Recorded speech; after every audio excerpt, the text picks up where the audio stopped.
Wait, let's. All right, 3, 2, 1.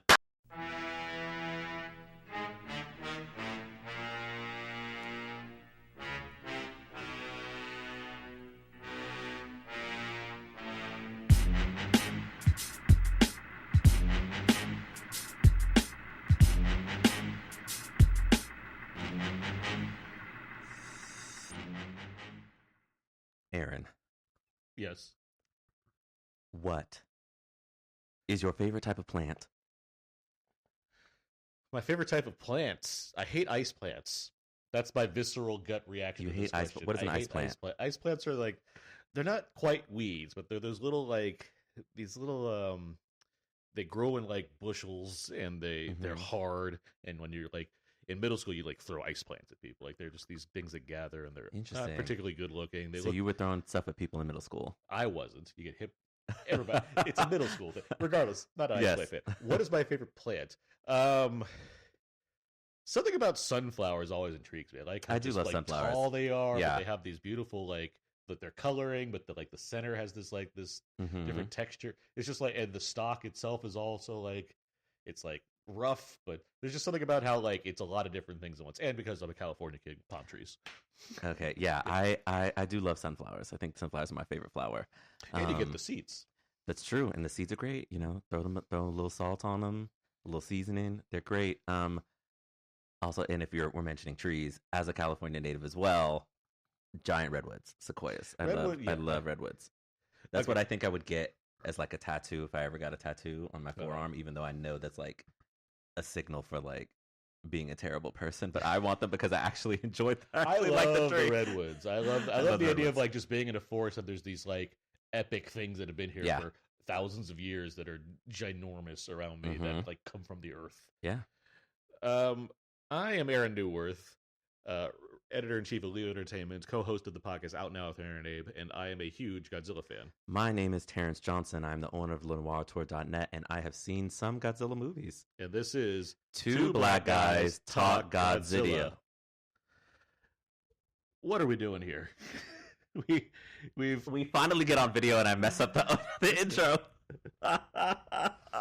We finally get on video. I was gonna skip past whatever Hollywood video thing you're talking about suddenly. And then, it had to be acknowledged that it's like for the first time in the history of this podcast, I messed up the intro. I just wanted to move right towards we're on video now. Yes, and now that we are on video, we hope this is. I pressed record. It's recording, and we shall see when we do this, whether or not when I go back behind this camera, whether or not it is still doing that. I am so curious how this is going to turn out. Me too. We should probably talk about the movie we're going to talk about, but we want to address more the technical aspects of this production. Yes, you got to start there. We decided to embrace video because we figure, hey, this is a lot of fun. There's, I think, an interactive element that we could include in this by way of video. Why not try it out for season 2, the Heisei Era? The Heisei Era, yeah. With new technology and new storyline for Godzilla comes new, storylines for us. That said, we haven't edited one of these yet. This is the second episode of the season, so we already missed episode 1 for a good reason, because we saw it on Godzilla Day. We didn't necessarily know we were going to do video, and we liked when we watch these movies, we like to record right afterwards. Yes, and I wasn't about to set up a camera in my car.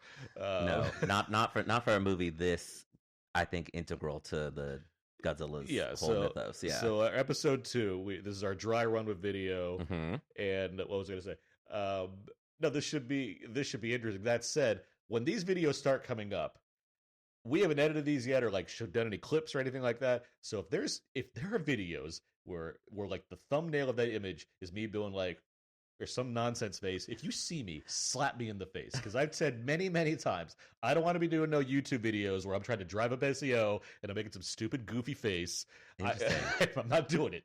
So I know exactly what to pull when I pull the thumbnail for this. I'm saying don't do that. And I'm specifically not going to make some face like, one of these as if I'm posing to make, like, that's not going to happen. It's fun when we do the movies and take the picture, do that. That's fun. I'm fine with that. That's cool. I'm not doing this YouTube bullshit. We're not doing silly faces. Got it. I'm happy to be. You don't want to have any fun. It's okay. This is fun. The people out there are finally seeing us. You You live. do it all you want to. Well, not live and living color. You put a big question mark over my face if you want to have your side. Blur you out a little bit and put like a question mark. That'd be really funny. Meanwhile, we have so many things we could utilize for these videos because we have all the movies and there's so much Godzilla stuff. We're at your place right now. Yes. My place is a treasure trove of Godzilla items. Yes. We could use instead of my nonsense face making some weird Yes, face. right now we are currently letting the people judge my Criterion collection and Best Picture winners that I have, and also the books that are behind me. But that's fine. I love a chatter about books and movies. Oh, yeah, we definitely haven't established what the permanence of this is going to be. This is great for the audio listeners too. I'm sure they're not. watching this. Well, I guess we could probably edit some of this. If you've seen my social media at some point, I know I have posted about. I haven't done like a full bookshelf tour, but people have seen the fact that there's like a wraparound situation in this living room. I and we're sitting on one side of it. For the audio version of this, I'll probably cut all of this out. No, leave it in there. Don't audio listeners want us to be talking about things they can't see? Okay, we'll do it this way. And I like how I'm going to address the camera now. Usually I say things, I point at my computer and nobody can see it. I'm going to say this. We're testing out this video episode. If people like that, it's going to be weird because we record some of these in advance. Yes. But if people like how people will do like a clip of it to get people ready for what's coming, since we can do that with video. If people like the idea of us talking about the video aspect of this that only listen on the audio, let us know. And we'll adjust accordingly. Because I can easily slip out all of this stuff. Yeah, and just make it the uncut version on video. That's funny. That's true. That's what I'm saying. I feel people don't necessarily need to hear. What are we at? 6 minutes of rambling about our technical setup before we get to the actual. You don't want to hear me. You don't want to hear me talk about Bang the Drum Slowly and Malcolm X. And I think part of the reason that we became an award-winning podcast about Godzilla is because of our brevity. Yes, that's true. I think our tightness, really helps. And par for the course, we are talking about a movie that I feel like will engage a lot of discussion. Okay, and what movie is that? It is Godzilla versus Biollante. This is one that there's a lot of ways to talk about this movie. So before we do that, let's play some of the trailer. 果たして人類は生き残れるのか。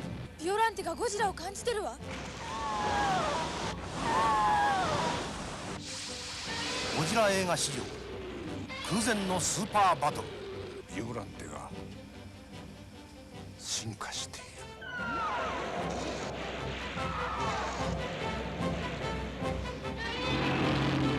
Okay, that should have been some of the trailer for Godzilla vs. Biollante.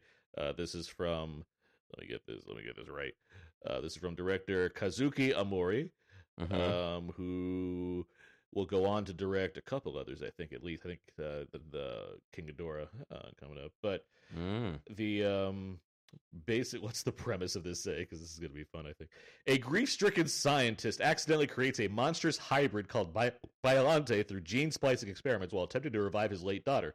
Godzilla soon escapes from his volcanic prison and ends up on a collision course with this mutant creature which shares his DNA. Yeah, that soundes about right. Accurate, says Terrence Johnson. Yes, that would be correct. Let's get into it. Okay, so before you get into your thought, because I want to hear what you think. Yes. The thing about Biollante, this has been one of my favorites for a long time. I really like Biollante, but the thing is, it became this obscure entry within the series because it's, for one thing, entirely original. The Heisei Era, for all the stuff that's going to happen that makes it kind of separate from the other eras, it does have a lot of familiar creatures in there. There's some new ones also, but it does have it's one of the more unique ones. If I'm not mistaken, I believe this creature was, much like Jet Jaguar, part of a contest that led to its creation also. I can read more about that if I find the trivia on it. But regardless, not only that, it's in 89, so it came 5 years after the return of Godzilla. So the return didn't go too quickly. But after that, it's pretty much, I think it's 91 through 95, pretty consistently. But the circulation of these things, because, it's not like they're playing in theaters, not like there's, DVDs at that time. By the time it did come to home media, the different Godzilla films of this era were bought by different people. So Weinstein had this one of all things. God. While Sony had most of the rest of the Heisei and the Millennium eras. No wonder. Which was part of the deal that we'll talk about when we get to the Emmerich stuff, the TriStar period later on. But that kind of separated it out from everything else, where it wasn't like a part of all the box sets and things because it was a Weinstein Company label. Yeah. So the fact that Criterion of all people took it and made it widely available for everyone, it excited me so much because everyone could like see Biollante of all things and let alone have a fancy 4K restoration of the film or whatnot. Now, to add some further thoughts to this, we saw Biollante recently at the Braindead Studios Godzilla Marathon they had in honor of Godzilla Day, which was earlier that week. They played Ghidorah the Three-Headed Monster, Terror of Mechagodzilla, Biollante, and then GMK. I'll leave it at that for now. People that know GMK know what it is. I'll let you word that about. Yeah, I don't know what that is. It was a cool marathon. Lots of Godzilla fans were there. If they're listening to this or watching this, cool. Hey, how you going? Yeah, nice to meet a couple of them. Very nice to meet people and what have you. Yeah, you showed up for Biollante. I did. And this is like 3 months later by the time we get to this. But anyway, just some like backstory there as far as its availability goes. It's gone from being kind of one of the more obscure ones that you couldn't really find to being widely available thanks to Criterion. So yeah, it's really interesting. This was a movie, I think, of the titles that I know about, of the Godzilla movies that I know about, this is one that I have been most anticipating because it is one that when I have told people that I'm doing a Godzilla podcast, regardless of their level of love for Godzilla, they have brought up as like, oh my God, I love Biollante, or oh my God, you have to see Godzilla vs. Biollante. And so that put so my anticipation was very high for this story. And then I have made it through most of this without getting spoiled about some of these plots. I did get somewhat spoiled at the Godzilla panel that I went to at Comic-Con. Okay. About the spirit portion of this. Yes, okay. And so, because they were talking about it in relation to one of the comic books that they've been doing, which is where they've combined humans and Godzilla DNA into one versus like the spirit of a human. And so I was like, okay, well, I know that, so I'm interested to see how they put it together. And I think I'm having some complicated feelings about this movie. Okay. All of the elements are there. They're all there. Complicated human plot, multiple rich characters. Complicated human plot, some nonsense thrown in, espionage, incredible creature effects. That goes without saying. Yes. I mean, all of the elements are there, and I think I like this movie. I'm not in love with it. At least you like it. That makes me happy. Yeah, no, I do think that I like it, and so I've been, as we've seen it, I've been trying to sort of work through my feelings about why I think that for a movie series that is not subtle, some of the stuff in this, particularly with relation to the spirit and how Biollante grows and comes to be and continues, feels a little too low key in comparison to everything else that's like going on around it. And I don't know if low key is the correct way to phrase this, so much as it's like this accident happens, Biollante turns into Audrey 2 from Little Shop of Horrors for a second, which is very much in mind. It's not like it was an accident. They had that in mind when they made this movie. Oh, really? Okay, yeah. Let me read you this real quick. This is straight from Wikipedia, so I'm sorry if it's a little abridged. I should have brought my Audrey 2 that's sitting over there. Essentially, the producer, Tanaka, who's been with this forever. Yes. There was, once again, King Kong became a thing again. Oh my gosh. There's a King Kong We'll Lives. never escape.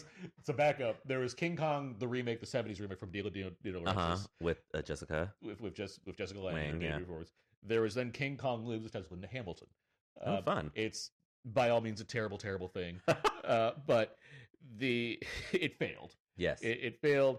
And once again, Toho was like, do we do King Kong stuff? Like, there's something. I just love King Kong and Frankenstein. King Kong and Frankenstein for some reason. reason. Yeah. So essentially, they're like, okay, well, I guess we'll do Godzilla after the return of Godzilla, which was successful. It wasn't like a major blowout, but it was like a success.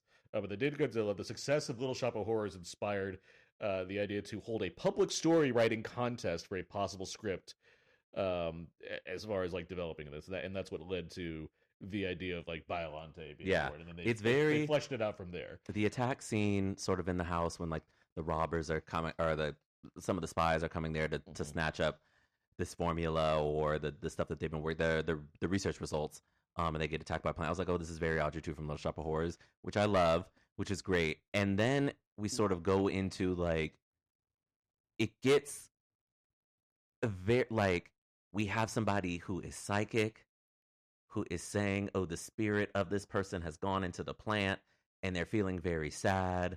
And then for some reason that draws Godzilla. This character VSP will be a recurring character in this series, by the way. Yeah. So from that standpoint, it's like, okay, I see how we're setting that up.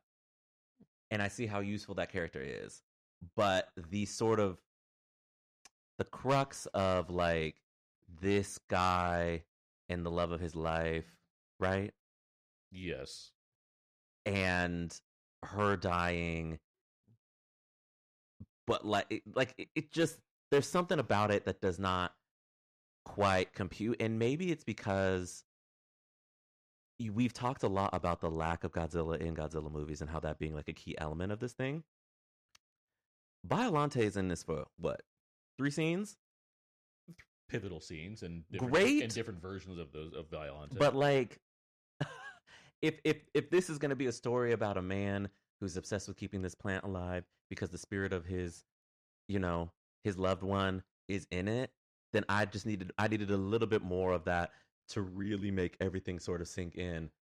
Whereas in watching this, I just got more enjoyment from seeing like, oh, this is like a really cool creature design and it's fighting Godzilla. And then it pops back up again, super souped up and dragging a fight crazy. And which you will bring into the frame. Insane.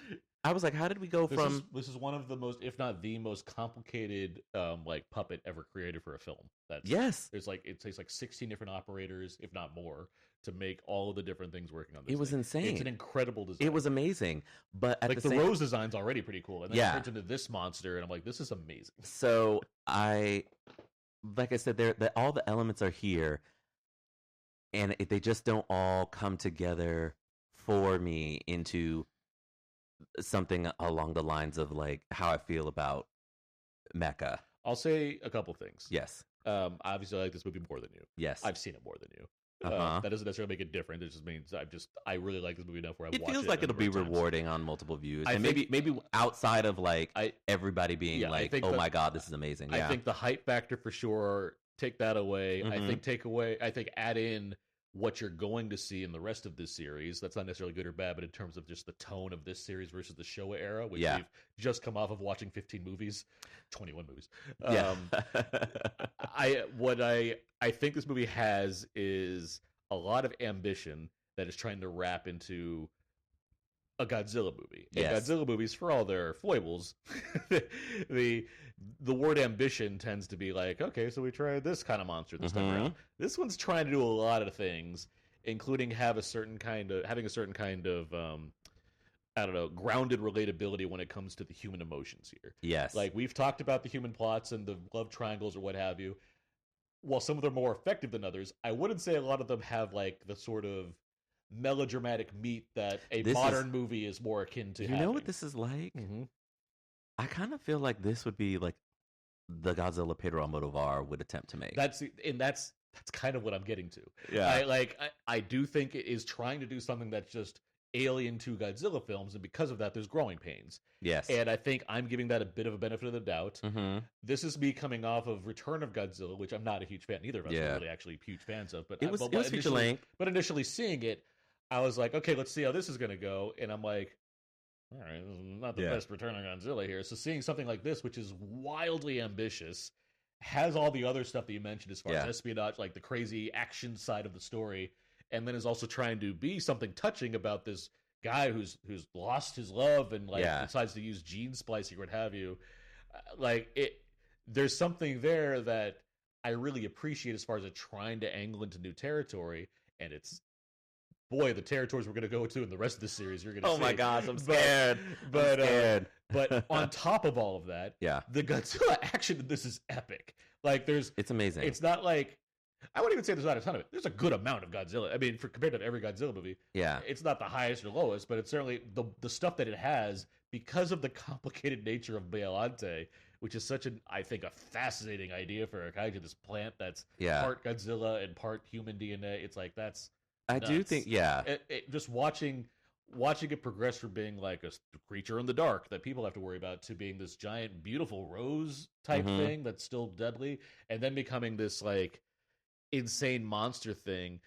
There's probably ways to consider that more in relation to the characters we're talking about, but as far as just watching this go as it is, like this is just really cool. Like I love this design so much. It feels like you mentioned Little Shop of Horrors, which is so obviously an inspiration for somebody involved in the process. The only thing this movie could use is a song. Yes, and I loved the end song for Return of Godzilla. I've been listening to it a lot.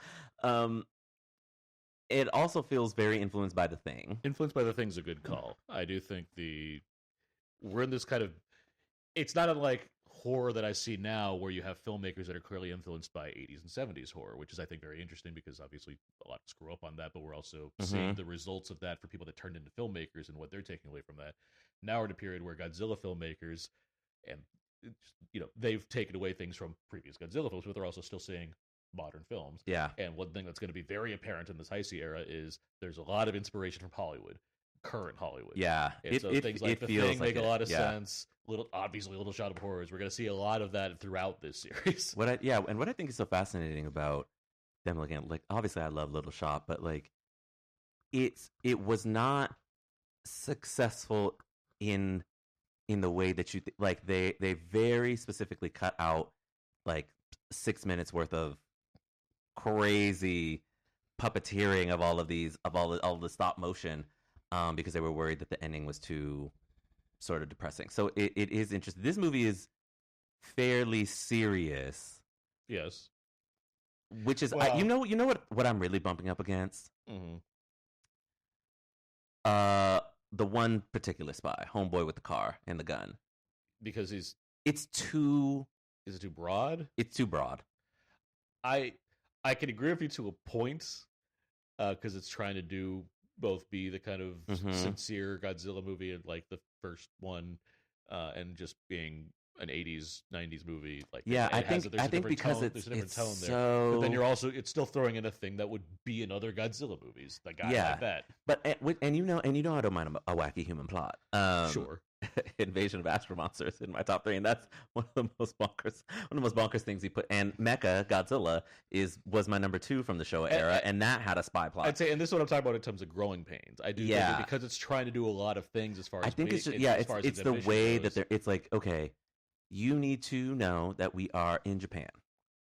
You also need to know that there is a country of Russia, Iran-Iraqistan. Yeah. That has a lot of oil. It's called something. Let me find if I can see what it's called again. And so it's like, okay, we're geopolitical. And it's like they're also working on something in the desert. And it's like, okay, there's a lab explosion. We come back to Japan. Somebody's spirit is in a plant. Saradia. Yeah, Saradia. Saudi Arabia, yes. The Saradian deserts are fertile lands for oil wells. Somebody's spirit is now in a plant. And we've got one singular Terminator-esque dude moving through the scene, but in a way that does not feel as like high-end, like super spy trying to get this stuff, or as a lowbrow as the two people from the company actually trying to bumble and stumble their way through all of this mess, right? So he's in like an in-between. And it doesn't, and so, that's what I mean. But like the element is there. Like I get what we're doing. It's just not hitting. Yeah, and I feel like that's the kind of thing that'll fade in rewatches and just like understanding that that's just what this movie is. Yeah, I would say similar things happen in something like we were talking about a lot about Terrorman of Mechagodzilla recently because it was fairly recent. And yes, I watched, and I just watched it again at the Braindead Studios. And the thing that could work badly if handled poorly is the idea that Ishiro Honda is the original creator of Godzilla, and he comes in with a movie that is, again, fairly serious, but still does have the wacky Cetopians and all that stuff going on, while also having, like, this monster that's, like, not even a monster, just being, like, tortured and forced to fight Godzilla, and Godzilla, being treated in a way where it's like he's a savior of humanity, and there's a sort of earnestness to that I appreciate. While also, yes, having alien battles and what have you. Like, I get it. I get that can be a lot to take in at times. And me just saying watch it more, won't care anymore. That's not fair to your opinion of the movie. Yeah, wearing you down isn't the way to make you like something. I'm not saying that's what should happen. I'd be intrigued to rewatch it for sure. And I think yes, I think most of these movies work better when you watch. That's why I can watch Son of Godzilla and not like die, because there's things in it that are worthwhile. You've said yourself. You've talked plenty about the fight with the Kamakuras. I sure did. And Kumonga, and Kumonga is great design, and I don't like gigantic bugs. Yeah, so all. Like it's not without merit to like have some of these things that may not be the best films, but certainly have elements in. Yeah, because Biollante just succeeds because it has this complicated plot structure thing going on as far as what it's trying to balance, but it still has Biollante. I think it's got one of the most. I think it's got one of the more.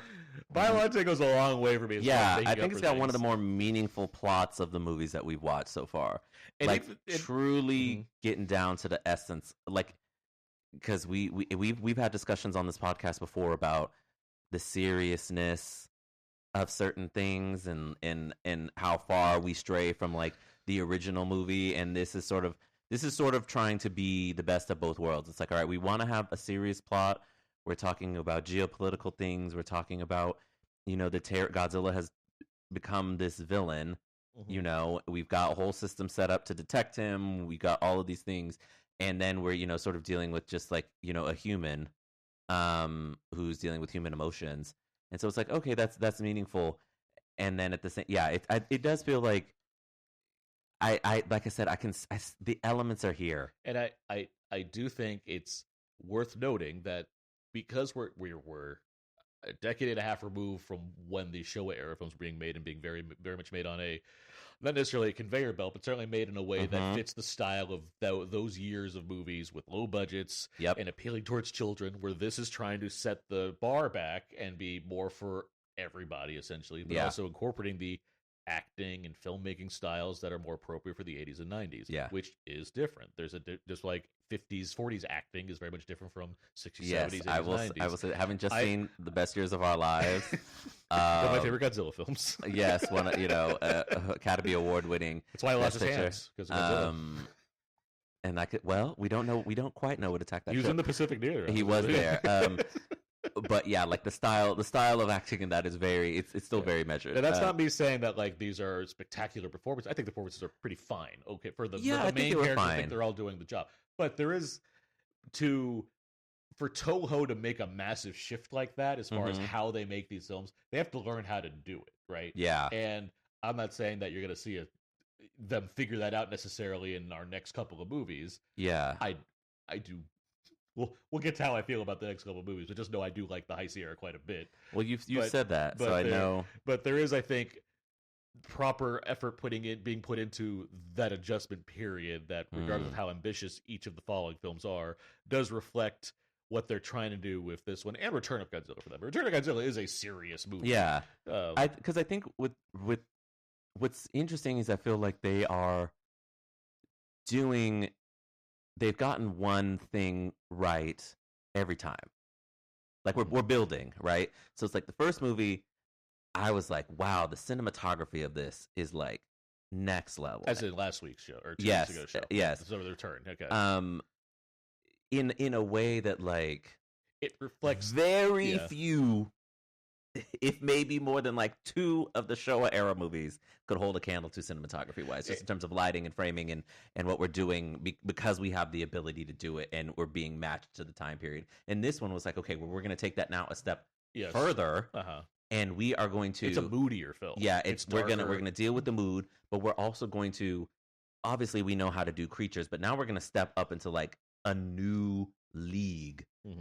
Obviously, Ghidorah's puppeteering was incredible, but not like Biollante. We're really gonna go to town on this thing. That can't I just think it's such an incredible design. Like just the idea of putting all this work. Oh, it's amazing. Like I was watching some of the things, being like, how did they shoot this? There's some great behind the scenes stuff it's on the Criterion disc now, honestly. But it's it's a real kind of it takes a village kind of situation to make this thing work and work well. Like it doesn't just look like we talked about in Gigan where it's cool. Ghidorah's back, but it's also the like. I don't want to say the Timo Ghidorah, but it's the one where like they put the least effort into like making it fly. It just kind of like it's there, but it's not its most intimidating. This is like we're pulling all the stops. We're gonna do everything we can to make this just this crazy monster that we've built because we want to show off how much intricate design there is in there. And it's a bloody battle. Yeah, it's a nasty battle. The last one where Godzilla he gets things through his hands. Yeah, he's got, like the plant acid or whatever's coming out all over him. when he stuck his head in Biollante's mouth, I did let out a good chuckle. That was really funny. It's. And he like ultimately wins, but it's like he is tired at the end of this one. He faints next to the water. Like they're like, granted, they're trying to feed him the things that will like make him pass out. They drugged him. Yeah, but like, man didn't give up. Yeah, no, it was definitely a big battle, and Biollante was a formidable opponent. I just kind of wish it reminded me a lot of Hedorah, but in Hedorah we see more of Hedorah, and I don't like I needed like a late night scene with the doctor trying to talk to Biollante when it was in rose form. The fact that we get evolutions of Biollante, I think. Yeah, I don't mind. I guess we get different forms of Hedorah, but I mean there is. But I just meant like what it means, like what it feels like it means. I will say you could. Some of that's internalized in a way that may not be the most effective because it's a Godzilla movie. Because I mean, we don't necessarily directly deal with the same feelings in subsequent movies that feature some of these characters again. But I do think there's the recurring themes of kind of the results of these actions are a factor in this series. I mean, in this one, Homeboy is dead. Like, and that was shocking. I said, "Oh, okay." I was like, "Wow, that was like a really shocking moment." But yeah, I just feel like I needed. Particularly once Homegirl with ESP comes into the picture, which I mean that's definitely going to keep having payoff to it. Yeah, but like, and we have to understand like this is this creature is this thing that's got it wasn't intended, or at least certainly not in the way that it is, and it's still while innocent, it's still.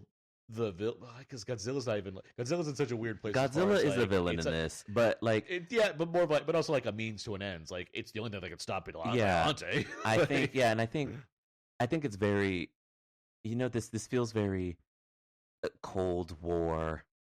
Sure. Like final dregs of the Cold War style. Like we've got two giant powers, and we've got people fighting over the access, the ability, the violence of those giant powers, and what that means, and in just interesting ways. So I do, like I said, there are some very interesting elements. We got to talk about Homegirl with ESP. That is one of the things that I most want to discuss. All right, because you're referring to Homegirl with the psychic powers who can apparently control Godzilla or slow him down at least. Yeah, this is Miki Segusa is her first appearance in this series. She is played by Megumi Odaka. I am intrigued. Former model. I am intrigued because it's such a wild place to go. Even in a series where it's a wild place to go to have ESP in a series that has. So if you let me finish the thought, even in a series where twins have a psychic connection to Mothra. This is like, but now we're introducing that for Godzilla, and it's like, what? It feels like it comes out of nowhere because we have, at this point, we have had very few Godzilla interactions with like singular humans. Sure. Right? When we get to the legendary ones, there's some very like particular moments like that, but in this, yeah, one very particular moment is coming to my mind. But like, you have everybody around Godzilla sort of has that kind of deal. this really feels like the first time that's like we are locking in. Yeah, you're not wrong there. On like a human and Godzilla having some sort of connection that's like meaningful and well beyond the natural world. I mean, the concept of it doesn't seem far beyond what we've seen. As you've already mentioned, there's a world where Mothra and these twins exist. Even the first time we have Ghidorah, it's like this Venusian woman has this weird, like connection there. And even Terror of Mechagodzilla, her whole deal was the fact that she's like in connection with both Mechagodzilla but that's everybody around him. I'm saying so like it's not like the concept of this is new. We're just applying it to something else that we haven't done before, which is that's called being ambitious. It's trying to like create something new, especially for if you're going to bring Godzilla back 15 movies in. What else can we do with it beyond just throw it at other monsters? I do think there's something. And, do you think? And we're not even talking about like you haven't seen the other films yet. To see do you think it was successful here? I think it was. Yes, I would just say yes. Like as far as introducing a character and saying this is her deal, I don't think the movie does anything to make me want to reject this notion. I think like, okay, yeah, there's a world where all this other crazy stuff exists, and whatever, once in a generation or whatever you want, like whatever justification they have for it, which I don't think they actually do, as far as stating it out loud, I can accept this in the way that I can accept Aliens and everything else that's in this series. I'm intrigued to see where it will go, in part because I feel like for all of the foolery, that Return and this one have tried to come back to Earth, no pun intended. Like, ground this thing back, right? It's like, what is the thing that is going to defeat Godzilla? It is this piece of machinery that we made that is going to take him to the mountain of fire and destroy him. And then you get this one, it's like, okay, he's going to face off against a giant plant, but now we got a psychic girl who can connect to him in a way that like no other thing, right? It like, we're now, and maybe this is just preparing me to. Maybe this is the one thing in this movie that they're like, all right, build upon that for the next one, right? We went cinematography, now we went psychic powers, and now we're going to go. I'm just going to say yes. That is what it's doing. It's very much I don't think it's as far as constructing this Heisei era. I mean, I don't think there's a lot of thought in the same way that we do now when it comes to cinematic universes, or at least attempt to do cinematic universes, as far as saying, okay, we'll do this, that, and the other, and it'll pay off later. I do think this is one of the very few things where they're like, this is a role that we can expand upon in the future. Yeah. And yes, there is going to be more to come up. I mean, she gotta be. Yeah, obviously. I mean, I've already told you that she's be in the rest of the movies. Now, did she pass out like Jean Grey? Yes. But, you know. If you're, psychotically linked to this. The telepaths, they struggle. Yeah, it's a heavy lift. Everybody can't be Emma Frost. Yeah. Or Phoenix. Well, Phoenix is the cosmic being that enhances the powers. Is it Phoenix or not Phoenix? It's Phoenix. Jean Grey and X-Men. Yeah. X-Men. Fainting every time she uses her powers. What is Jean Grey? Yes, when she's Phoenix, she's like fire, literally. But yeah, no, I don't have a problem with this character. It's introduced, and you know what I'm really intrigued to do when we finally watch all the Heisei Era movies and we do our recap like we did for the Showa era to see how these things all play in concert with each other. Because I don't think it's entirely unsuccessful. It's just so wacky. I'm like, and you say wacky, but this is the movie where the main monster is the construction of a rose, Godzilla. Well, yes, and I think that's DNA. Wacky. I think that's wacky too. It is, but I'm here for the wacky. I just like I don't know what the scale of wackiness is that like it feels wacky because it's like too far. It feels like one thing too many in this movie. Just like the I said the element is the you concept watch Godzilla is versus Mechagodzilla, where it's like you're already ready for like Godzilla to fight something. And I watched a woman sing a song. So it's going to fight something, and so then they're going to be like, "Well, what's it going to fight? It's going to fight Godzilla. What else is it going to fight? Well, first off, Godzilla's in disguise. It's actually Mechagodzilla. Okay, who's responsible for that? Random aliens. Yes. That's something. But how do we defeat them? Well, there's a prophecy that a woman is going to come out and sing a song and unearth a lion creature from inside rocks, and he's Uh-huh. going to sing a 70s jam with a musical with an instrument you know accompaniment. how I feel about that song. All of that's going Yes. to come into play along with Godzilla to fight this Mechagodzilla. That's what I'm saying. I'm here to for fight the this- wacky. To fight this mechanical sci-fi being that was somehow in a prophecy where that exists. But this is not. I mean, that's a lot. This is- That's a lot. It is. And you're Which saying and we this movie where they've already established ESP we already exists have in this world. we already have a lot, and I think that particular character, by connecting it straight to it was more reasonable in my mind when it was connecting to Biollante, when she was connecting to Biollante. And I think 15 times in with Godzilla, let alone every other. I just don't know if I need. I just don't know if I need that. But we'll see where she goes. I didn't hate it. You're gonna see where it goes. I yes. think. I just think it like it'll be more amenable to where it felt goes. like one more element that I And we're not even recognize. talking about just Biollante. When it's gone, it's still like the spirit world is still a part of this thing based on like what we're watching, Which is going to be really fascinating to see. Like we're incorporating. I mean, this is anime. This is like a lot of different things. That's It not- just was. I mean, It was a lot. That's like saying, Luke has to find his mentor randomly, go find the Death Star, fulfill a certain prophecy. Also, he has magical powers. You know, I'm not a Star He has Wars. blasters and he has this lightsaber, but also he has telepathy of his own. You know, That's I'm not a essentially Star it. Wars person. Yeah, but you could concede. I'm sorry. You could concede that the world certainly What is appreciates the Star Wars. The Star Wars fandom. Do they have a fun name? I'm sorry to the Star Wars fans. Yeah, we're not called Trekkies or anything like that. We're just called Star Wars fans. For my Trekkies, live long and prosper. But because I don't know what to do with the Star Wars people. So sorry to them. Sorry to the Varanites. Sorry to the Moth. Well, not sorry. I love Mothra. So You really got to apologize to a lot of people. the Rhodanites.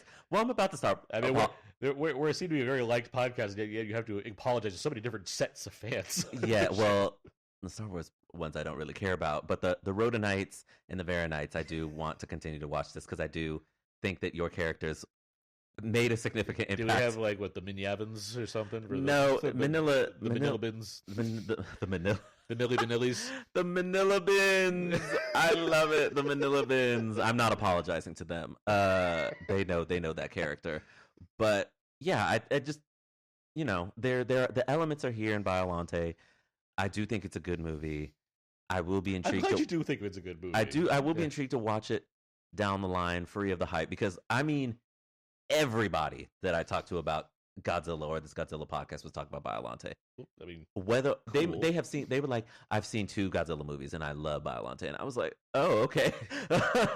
I too have seen 2 Godzilla movies. we got just to Yes. back to the movie. We got some different music last time around. This time around, we got the return of some of the themes as well as Yes. kind of a lot of remixes of Ifukube's music. I can tell you right now, Ifukube, not a fan. I wouldn't be either. Did you have any strong feelings about the music in this movie? I thought it was fine. I think it's fine too. I like it for the most I mean, part. with Godzilla, when it comes to Godzilla, I think the music's a big deal Play with Godzilla. it just for the character. Yes. Play the hits, man. So, we've seen over the course of this thing, or composers try and redo and rechange and we don't. The music is good. I'm sorry, the theme is great, and we'll talk about it when we get to Our Best Friend Alexander Desplat, because I'm really fascinated when we finally get to that movie to discuss that. Good score. But yeah, man, play the hits. Yeah, it was fine. I could see if I was Ifukube watching this, being like, "Oh, so you just tried to steal all of my stuff, and then did it worse?" Mm-hmm. Yeah. You have anything else? I don't know. I feel like we've hit most of my main points. The Audrey 2 of it all is one that I was like, okay, Audrey 2 and ESP girl. I was like, we have to talk about. But We do have this hitman character that you think is kind of broad, obviously. a little too broad. But like separated from everything else, did you like the sort of actiony stuff it was trying to do with that character? Yeah, I liked the Godzilla's cells. Yes. I liked the idea of like, because that feels very true to life. Yeah. Oh, You got this like giant thing. this like, thing, it's- part of it fell off. Like, yeah, we're gonna snatch it up, Mhm. and like people are gonna get shot over it, and then those people are gonna get shot over it, Uh-huh. right? And so, and then these wacky scientists that are in Because league. Bond is very much a part of the Yeah. DNA of a lot of these movies at this But point. I just as mean well. it just feels it's a resource, and it's like whoever has it. We established that with Frankenstein versus Baragon, right? Yeah. So it's been a part of this. It's not something that they've really explored. I don't think in the Godzilla movies in a meaningful way. And this is something to remind us of when we get to Godzilla v Kong. Sure. Yeah, Godzilla v Kong. And I mean, this is where we are at in history too, as far as like cloning and bio experimentation. The idea of taking Godzilla genes and splicing those stuff and using new technology. By the way, this is the first Godzilla movie to use CGI. Interesting. The computer screens where they show like the cells and stuff. That's the first instance of CGI in a Godzilla movie. Great. Yeah. It looks good. Because it's something. It's something minimal. It did, and then we're gonna see some. When we get to the Millennium Era, we're gonna see some bad versions of CGI being used. But oh no! But this one, it's fine. Yeah. Well, I mean, everything can't be -1. everything can't be -1. The 2000s period, you're gonna have a lot of thoughts. And put a pin in that so we can have a conversation just about visual effects. Little of the Emmerich movie, but let's talk about visual effects from Jurassic Park to Avatar, and bring that back and put that those movies in conversation with that sort of thing. But yeah, I would recommend everybody see Biollante. I think that it's a really fascinating movie in the canon. I think it's probably, if I were ranking it in conjunction with the Showa era, it certainly feels like it's in the top 10. And yeah, that's how I feel.